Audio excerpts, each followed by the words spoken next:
रात जितनी शांत होती है, अंधेरे में छुपी आवाजें उतनी ही साफ सुनाई देती हैं। कुछ कहानियां सिर्फ कहानियां नहीं होती।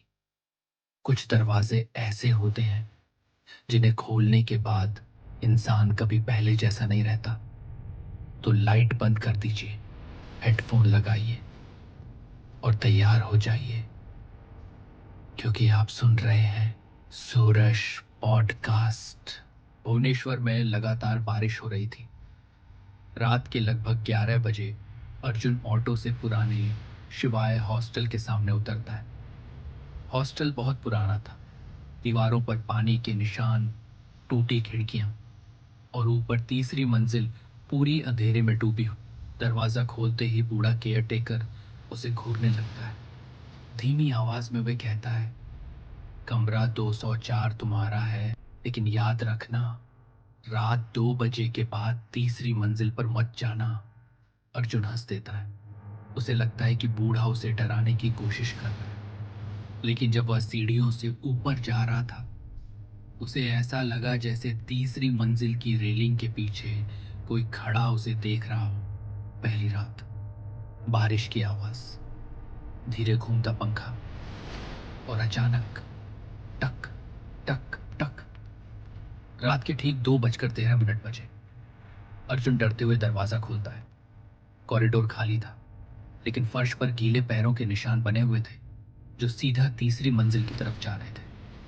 अगले दिन हॉस्टल का एक लड़का, विवेक, उससे कहता है, अगर ऊपर किसी लड़की की रोने की आवाज सुनो तो जवाब मत देना। अर्जुन पूछता है, क्यों? विवेक का चेहरा डर से सफेद पड़ जाता है, क्योंकि जो जवाब देता है वो अगले दिन गायब हो जाता है। उस रात अर्जुन जिज्ञासा में ऊपर चला जाता है। तीसरी मंजिल पर अजीब ठंड थी। सारे कमरे बंद थे, लेकिन एक कमरे के अंदर से धीमी आवाज आ रही थी, टक टक टक। दरवाजे पर लिखा था 307।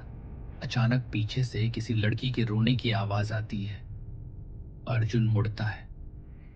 कॉरिडोर के आखिर में सफेद कपड़ों में एक लड़की खड़ी थी। लंबे गीले बाल उसके चेहरे को ढक रहे थे। फिर अचानक उसकी गर्दन धीरे धीरे उल्टी दिशा में घूमने लगती है।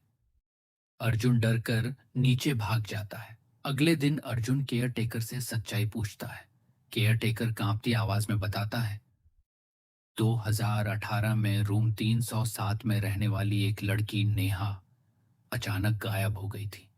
3 दिन बाद उसका शव उसी कमरे में मिला, लेकिन सबसे डरावनी बात यह थी, कमरा अंदर से बंद था और दीवारों पर खून से लिखा था, वो अभी भी यहां है। उसके बाद हॉस्टल में अजीब घटनाएं शुरू हो गईं। हर साल एक स्टूडेंट गायब होने लगा और हर बार रात 2:13 बजे दस्तक सुनाई देती थी। अर्जुन सच जानने के लिए फोन से रिकॉर्डिंग शुरू करता है। वह फिर तीसरी मंजिल पर जाता है। कॉरिडोर में इस बार पूरी अंधेरी थी। अचानक उसके फोन में अपने आप रिकॉर्डिंग शुरू हो जाती है। स्क्रीन पर एक चेहरा दिखाई देता है, सफेद आंखें, टूटी हुई मुस्कान, लेकिन अर्जुन के सामने कोई नहीं था। फिर उसके पीछे से फुसफुसाहट आती है, तुमने दरवाजा क्यों खोला? अर्जुन धीरे धीरे पीछे मुड़ता है और इस बार लड़की बिल्कुल उसके पीछे खड़ी थी। रात के ठीक 2:13 बजे पूरा हॉस्टल अंधेरे में डूब जाता है। रूम 307 का दरवाजा अपने आप खुल जाता है। अंदर सिर्फ एक पुराना टेप रिकॉर्डर चल रहा था। उसमें नेहा की आवाज थी, अगर तुम ये सुन रहे हो तो वो तुम्हारे पीछे खड़ी है। अचानक दरवाजा बंद हो जाता है। अर्जुन जोर जोर से चिल्लाता है। बाहर से किसी के घसीटने की आवाज आती है। फिर सब शांत हो जाता है। अगली सुबह पुलिस हॉस्टल पहुंचती है। रूम 307 खाली था। अर्जुन गायब था। सिर्फ उसका फोन फर्श पर पड़ा था।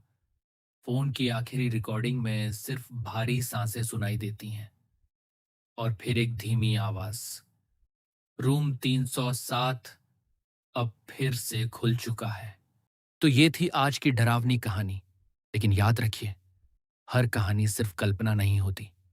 अगर आपको रात 2:13 बजे कभी दस्तक सुनाई दे, तो दरवाज़ा खोलने की गलती मत कीजिएगा। अगर कहानी पसंद आई हो, तो चैनल को सब्सक्राइब करें और अपने दोस्तों के साथ ज़रूर शेयर करें। मैं फिर लौटूंगा एक और अंधेरी कहानी के साथ। तब तक अंधेरे से सावधान रहिए।